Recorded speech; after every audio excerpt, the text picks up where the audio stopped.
Halo semua, apa kabar? Baik-baik saja kan? Untuk kali ini kita akan membahas masalah keong mas. Ya, keong mas, hewan yang sangat invasif dan sangat merusak. Tapi di balik semua itu, kita bisa merubahnya menjadi pundi-pundi rupiah yang luar biasa. Bahkan kalkulator saya saja sampai pusing menghitung keuntungannya. Gimana ceritanya? Yuk, kita mulai pembahasan tentang keong sawah atau keong mas. Sobat pertanian, satu ekor keong mas itu mampu menghasilkan telur 200 sampai 1000 telur per sekali bertelur. Dalam satu tahun, biasanya keong mas rata-rata bertelur hingga 4 kali, bahkan lebih. Jadi, jika satu ekor keong mas itu mampu menghasilkan 4000 telur per tahun, maka jumlahnya sangat invasif kan? Agar mudah dicerna, kita bulatkan saja ya, satu ekor sama dengan 1000 telur. Gak usah 4000 telur, anggap saja yang 3000 mati atau gagal bertahan hidup. Jadi tiap tahun satu ekor keong mas menghasilkan 1000 anakan. Di tahun pertama satu ekor menghasilkan 1000 anakan. Di tahun kedua tinggal kalikan 1000 kali 1000, berarti sudah menghasilkan 1 juta anakan di tahun kedua. Nah, di tahun kedua akhir ini 1 juta anakan akan menghasilkan 1 miliar anakan. Betul nggak kalau perhitungannya kayak gitu? Iya kan, ngeri kan, sangat invasif sekali kan. Bayangkan kalau itu terjadi di alam liar, wah, bisa habis padi Pak Tani. Tapi kalau kita pindah ke kolam dan kita budidayakan, harganya lumayan.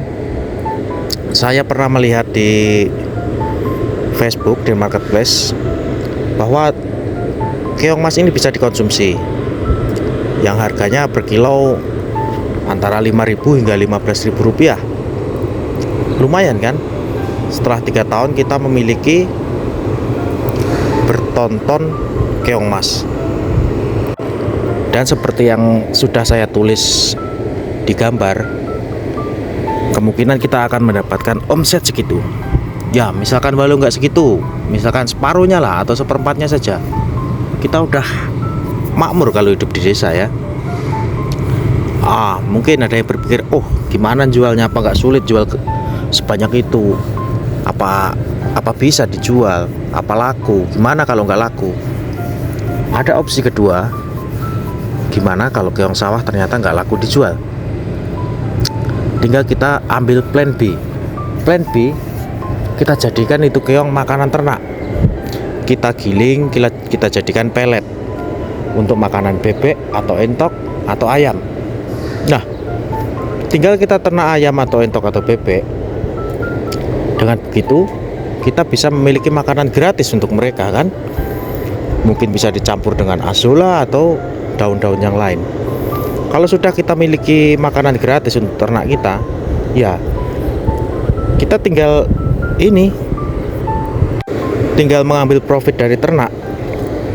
Otomatis pasti akan lebih menguntungkan karena kita nggak terbebani dengan modal pakan. Jadi kita tinggal modal beli bebek hidup, tapi kita pakannya gratis, jualnya pun akan bisa lebih murah dan lebih menguntungkan. Atau bisa kita olah jadi pakan lele, kita giling, kita rebus dulu baru kita giling. Banyak cara-caranya untuk membuat pakan alternatif ini. Tinggal cari di YouTube atau di Google atau dimanapun. Ya, semoga saja kita bisa mengaplikasikannya dan ya semoga saja berhasil. Atau kita jadikan plan C. Kalau kita jadikan plan C, ya langsung aja rubah ke pelet. Kita jual peletnya, bisa buat makanan itik, makanan bebek, atau bisa juga buat makanan anjing dan kucing. Nah, kita jadi produsen kan, jadi produsen pelet untuk berbagai hewan. Itu juga bisa jadi peluang bisnis yang bagus kan. Jadi nggak ada ruginya kita mencoba. Apalagi kalau pelihara keong sawah ini kan nggak ada modal. ya ada modal cuma kolam dan inilah mungkin pakan-pakan yang nggak terlalu ini. Tapi kalau untuk beli keong sawahnya nggak usah beli, kan tinggal kita ngambil di sawah, banyak di sawah, dan nggak protes kalau orang ngambil, soalnya mereka hama. Tapi hama bisa kita jadikan uang. Apa itu kurang menarik? Ya mungkin kalau orang berpikiran, masa iya pelihara keong bisa dapat duit gini-gini, ya itu kembali ke pemikiran masing-masing. Di tempat kita mungkin nggak laku, belum tentu di tempat lain nggak laku. Kita ambil contoh misalkan putri malu di Indonesia nggak ada harganya, di luar negeri dihargai sangat mahal sebagai tanaman hias. Contoh kedua, kerbau kambing di Australia itu menjadi hama, di sana dibunuh, dibantai dan nggak laku. Tapi di Indonesia banyak juragan sapi, kambing, kerbau yang jadi kaya raya karena hama itu. Gak berbeda dengan keong mas, sebenarnya hama, tapi kalau kita mau berpikir dan mengolah, itu bisa menjadikan kita orang yang lebih baik. Dan ya syukur-syukur kita bisa sukses. Bener gak? Atau ternyata bisnis ini gak menarik, lebih menarik bisnis kantoran, ya itu tergantung cara pandang masing-masing. Karena mungkin ada modal, ingin bekerja sebagai pegawai. Ya kalau yang tidak ada modal atau masih SMA atau masih belum bekerja, ya mending itu kita anggap saja menabung atau investasi. Mau berhasil mau enggak, kalau investasi kan ya tak ada modal, enggak akan terlalu kecewa.